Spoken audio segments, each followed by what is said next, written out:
What's up, everybody? So I have a hind quarter here. It's kind of frozen a little bit, and to be honest, the way I break this down is just straight up homeowner, really. But I'm trying to learn. I've been trying to learn today how to do it, how a butcher would do it. So this thing is frozen. But the biggest thing is every time I see a video, the hip bone itself, I believe this is a hip bone, is always cut off. And every time I go to cut it off, it seems like it's mangled. But I've also seen in other videos that theirs are kind of mangled a little bit too. So obviously there must not be a perfect way to do this. However,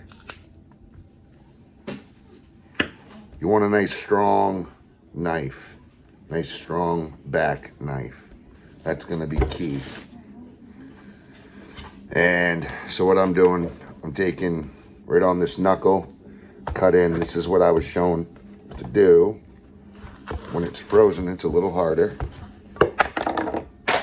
Yep. Okay. I'm gonna try to separate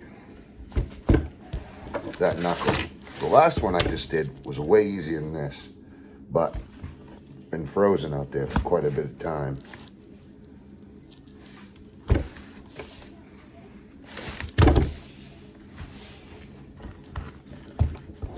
And you just keep working it, and it'll come.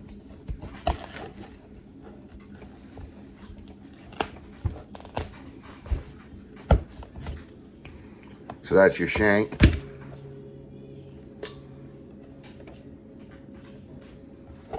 And then you should have something that looks something like this, right? Then they'll flip it over and they'll cut right into this muscle groove. And you gotta kind of get tough here. You really wanna grab your, feel around with your fingers and separate the meat if you can. It said here to follow the femur. Follow the femur up. Wherever the hell that... Oh, this side, sorry. Right down that. Right down this grain.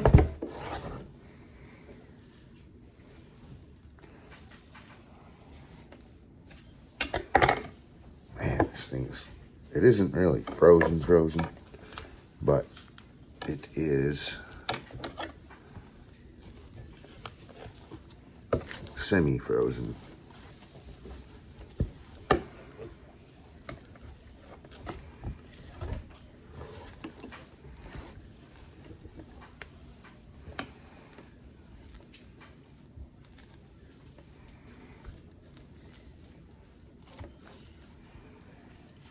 So, like a butcher will do it, and they'll get in there and they will just start cutting out a lot of stuff. Now, obviously, I cut off all the edges too, to make the meat look pretty. And that's great, it works. Obviously, they have someone on the side cutting. So this is the part that I don't understand. What not to cut and what to cut, because I haven't seen one with the hip on, like the bone on it still. So I just do what I can to keep the meat whole, because there is your sirloin, what is it, the top round, eye round, bottom round.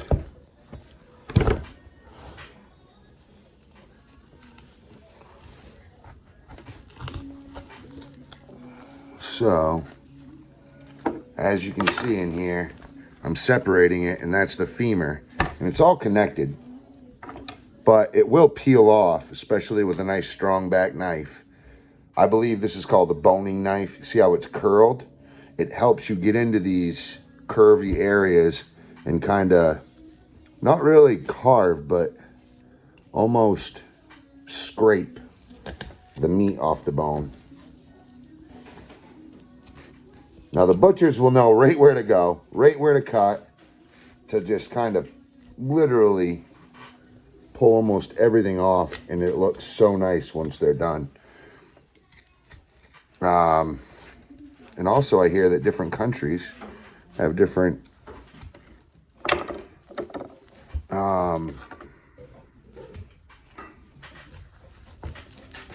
different traditions on how they cut their meat. Like the butchers will have different ways about doing it. You know, there's 1,000 ways to skin a cat. I'm sure you've heard that yourself.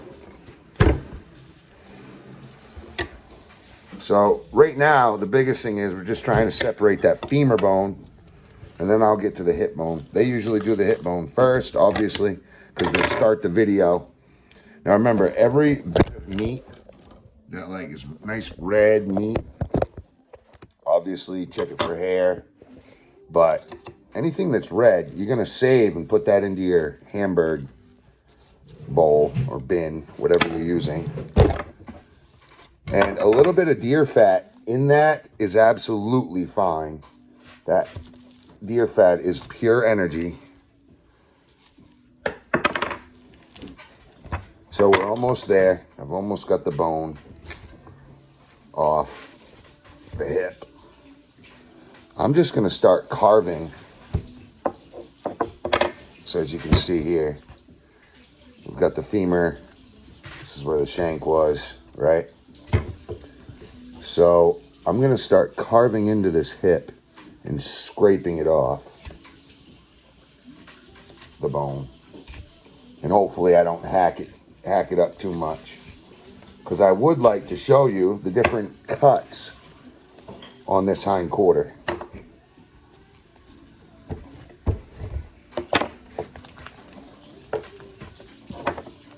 Remember, as you're cutting, a lot of pulling action is going to help. You want to really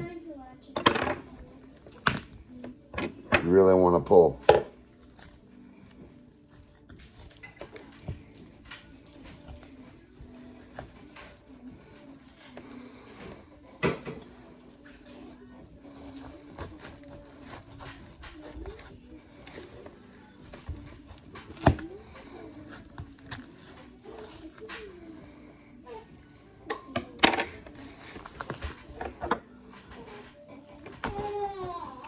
Now, most of this for me is just going to be hamburger. It's absolutely fine to do. You know, I've, in the past, where I hunt expanded zone, you just get so much meat that it's almost impossible to want that many steaks. So, and I also feel like it helps make the burger just a little bit more tender and tastier to throw in a backstrap every now and then. So that's absolutely fine in my eyes. Some people would say that's a waste, and that's okay.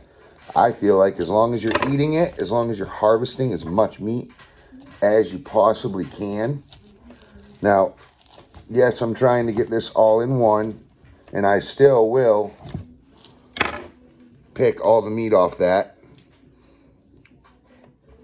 And I will still cut this up. It's frozen solid right now, so I'll let this thaw out as I process this hind quarter. Sorry about that noise there. But I'll let that thaw out as I process the hind quarter. I just did one. It took me about an hour and a half. So I am definitely not a pro at this. I've done it many times. And remember, there might be a little bit of hair on this skin. Generally, that's going to come right off once you start peeling the meat off.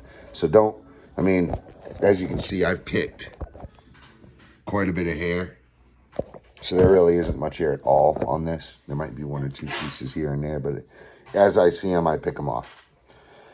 So one big thing that I found that helps is I use a leaf blower. I have a Milwaukee cordless, and I use that leaf blower, and I use a dust, literally like a paintbrush. And I'll take that paintbrush and I'll push all the hairs, and it pushes it right off the meat. And the leaf blower throws the hairs way away from the deer. So that ended up being a very successful way to go about it. So we have here. We have the meat off the bone. There's no bones in this at all now. You've got part of your hip, the femur, and the front shank, elbow area of the deer. So now we're going to start pulling cuts off of this. Remember, every piece of red meat, it's good. Use it. So now I'm going to switch from my bone-in knife to my Rapella.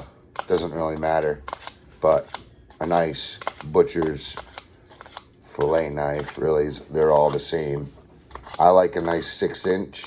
I don't like to go too long, you know, but a 6-inch Rapella is what I use. This is a very nice knife. And just keep your knives sharp.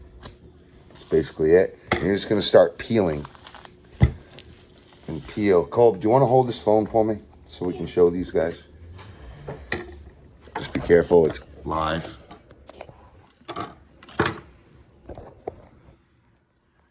Right there, yep. So there is a gland in here somewhere, and we'll find that. So as you can see, you can just peel this right apart.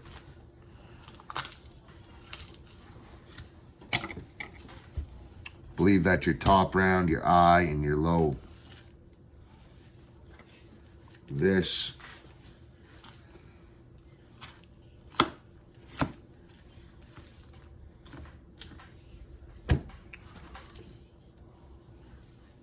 believe that's just still part of your shank. Do you have a phone, Cole? Yeah. Can I use it real quick? Here. I'm going to make sure I'm telling you guys the right ones. Like I said, I am not an expert in this. Comment if you can. Link me up with people that know, because I process at least 3 deer a year usually when I hunt. And where's the internet? Got it.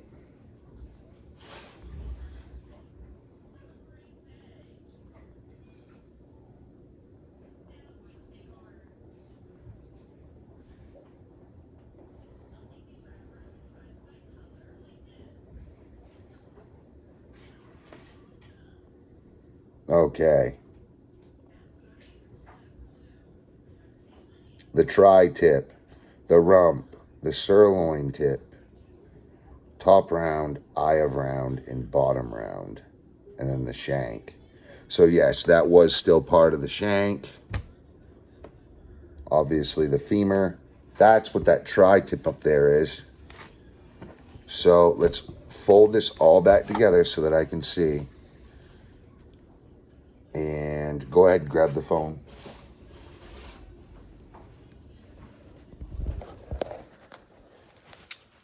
Get your sleeves. Just hold it over here like that.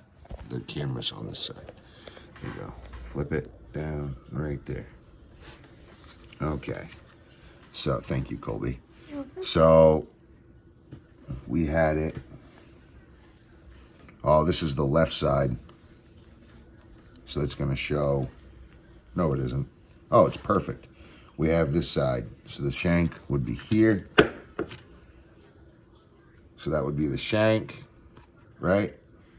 Mm-hmm. This is the sirloin tip.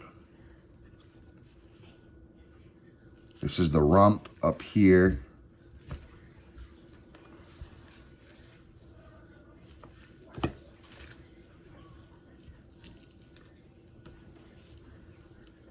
Maybe the tri-tip got cut off.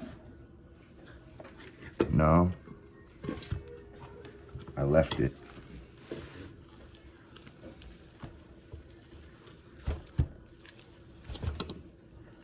Oh, okay.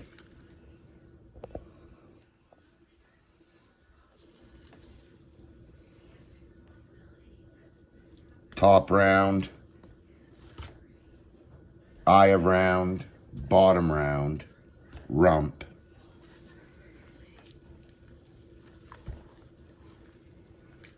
This must be the tri-tip right here. That's the tri-tip, I'm pretty sure. So that's when that's an opened up shank right there. Opened up rump. This would have gone just like this. Okay.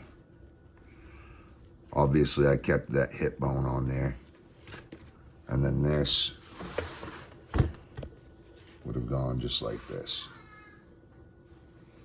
So you've got lower shank, top shank, which is all still good. Then you've got the sirloin. Oh, that's that sirloin right there. Okay, and then the tri-tip.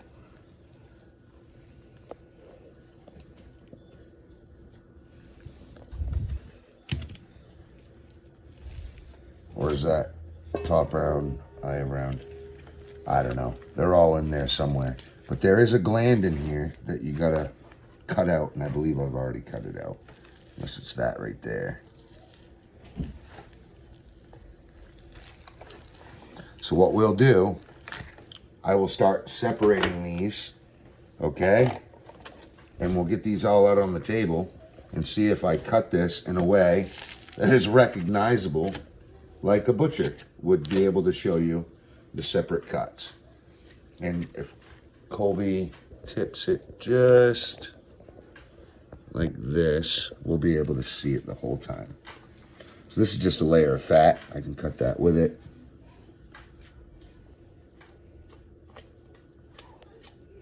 Whoops, I cut into that a little bit. Remember, a lot of this you can literally just pull apart. The only thing that's holding these together is like tendons and skin membranes, so it's not a lot holding it together here. I always keep my trash down here on my left hand. I try to keep my right hand my clean hand.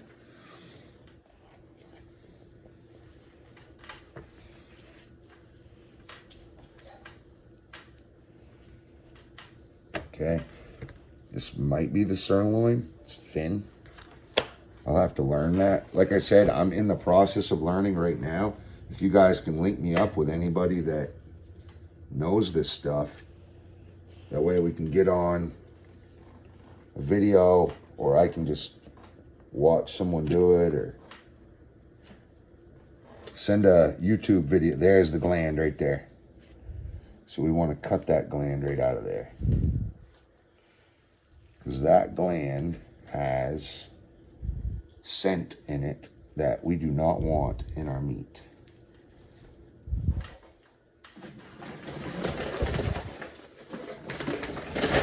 That's the paper that I wrapped it up with. I'm using the wrong knife. The Serpala is just so, it's thin. The shaft is really thin here, so you got a lot of expression off your wrist. Just goes wherever you tell it to. This must be the tri-tip. I'm pretty sure this is the sirloin on the left, and this must be the tri-tip. But we'll see. We'll see what it all shakes out to be.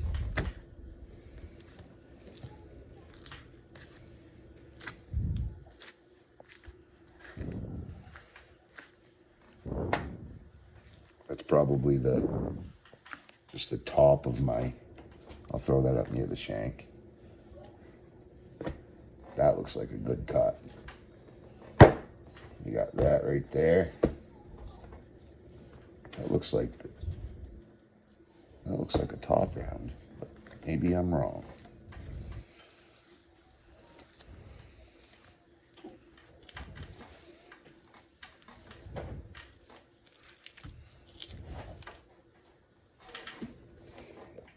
We got plenty of light, right?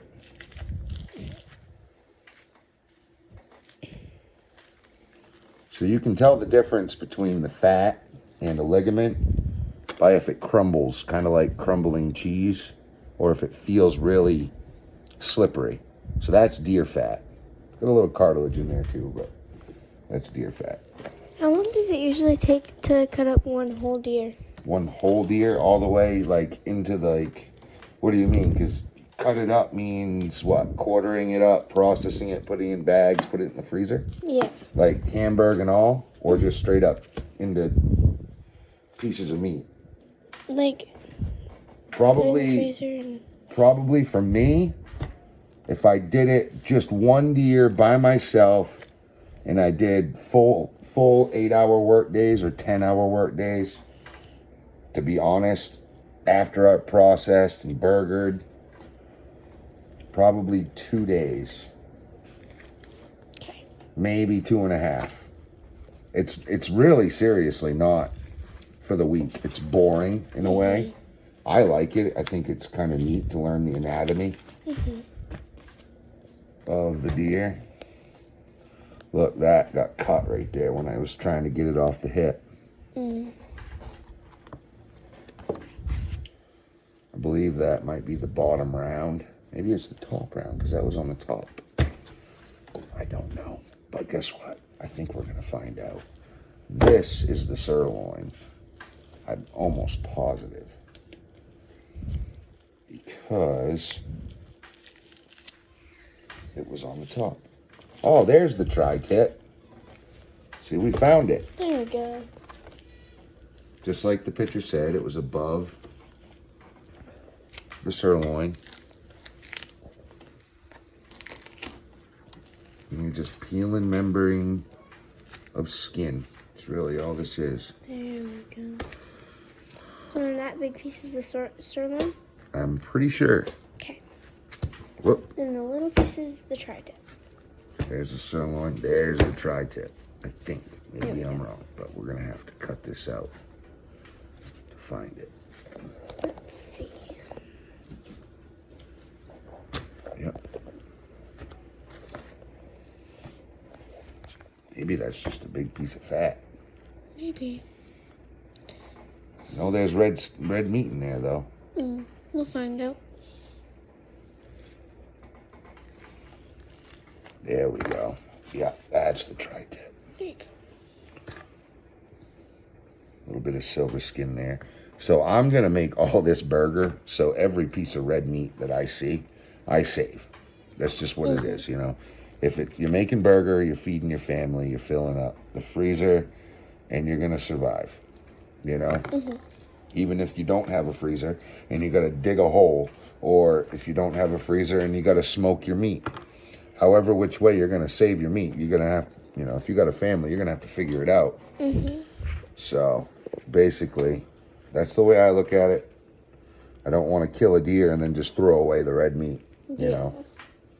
The scraps, the stuff that I don't want to eat, or the stuff that, you know, humans usually don't eat, I'm going to give to my dog. Because I pay how much for dog food? Almost $80 a bag, right? And you can't replicate. That's a nice tri-tip right there. I shanked it up a little bit, but. And deer meat's pretty much for free if you catch it yourself. Right. Shoot it. Yep. Whatever it's called. Yep. So it's basically just free dog food.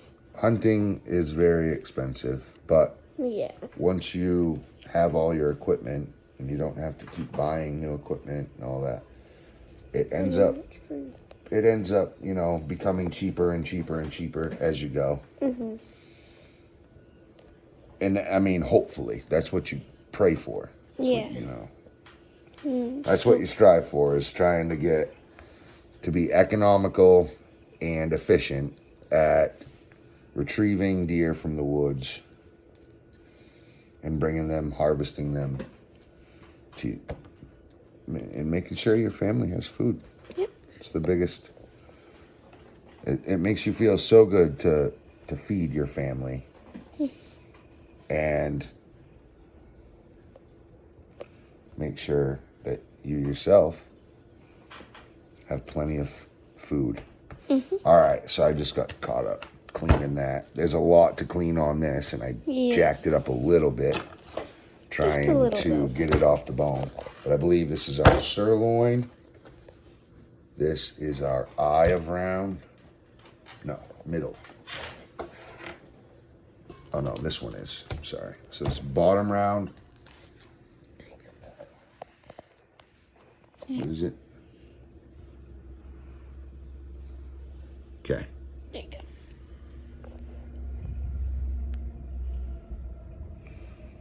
Okay.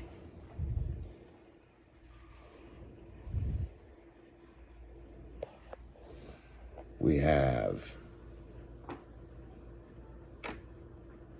sirloin, boom.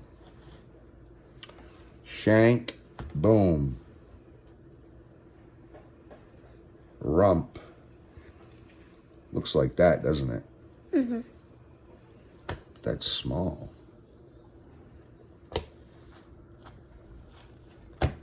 Maybe it's, no, that's. Bring it down just a little bit. A little more. Okay. That looks really good, that piece. That looks so tender. I want to eat that right now. Okay. The tri-tip. Boom. So we have that. And then... oh, it looks like this.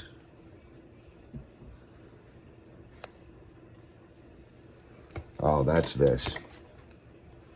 So we got that there. This here. Okay, so we got top round, eye of round, bottom round, and then we have the rump. But what I did, and that's the tri-tip, what I did here is I separated this somehow down here, and I also have this. This was in there somewhere, so that might even be the tri-tip, but, or that might be part of the rump, you know. This whole thing was probably the rump. Yeah. But because I peel layers of skin,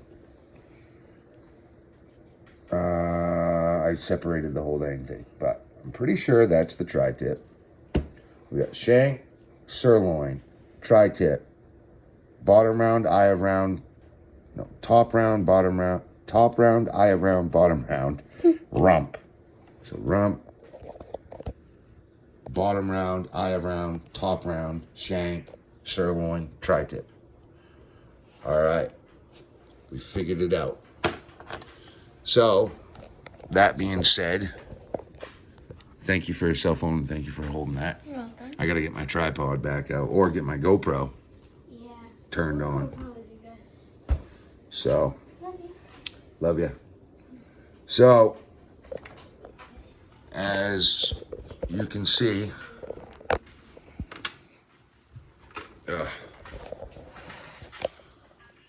it's quite a bit going on there. Shank, sirloin, tri-tip, rump, top round, eye of round, bottom round. I believe. And then obviously you got the rest of your shank here. You got your hip and your femur. And that's the hind quarter. Hind quarter of venison. Maine whitetail deer. Okay? Obviously you want your vacuum sealer. That's my first year I've used that. I actually like it a lot. It actually is way more convenient than using bags, Ziploc bags. I mean, I don't like to say it because it's what I've used my whole whatever time that I've killed deer, but I'll tell you, the vacuum sealer really is badass. So, and then you want to make sure you've got a nice strong back boning knife, and this is for someone if they want to help, but this is my Rapala. So I use Dexter boning and Rapala fillet. That's about a 6-inch long knife. They're both about 6. I have, you know, big, huge fillet in here somewhere. Like, that's a nice one. That's like a 7-inch, maybe 8-inch. But I like that for doing fish or cutting the skin off of pig hide. My Rapala come with a nice Rapala sheath. But I absolutely love the sealer meal, vacuum sealer. It's great, but I gotta get cutting this.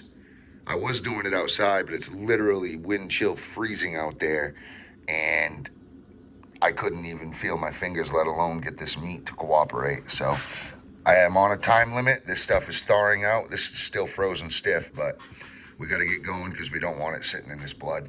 I will put a little bit of its paper down in there actually to make sure it doesn't pool up. But gotta get that process, get the burger going. Thanks for watching. Man Squanto, out.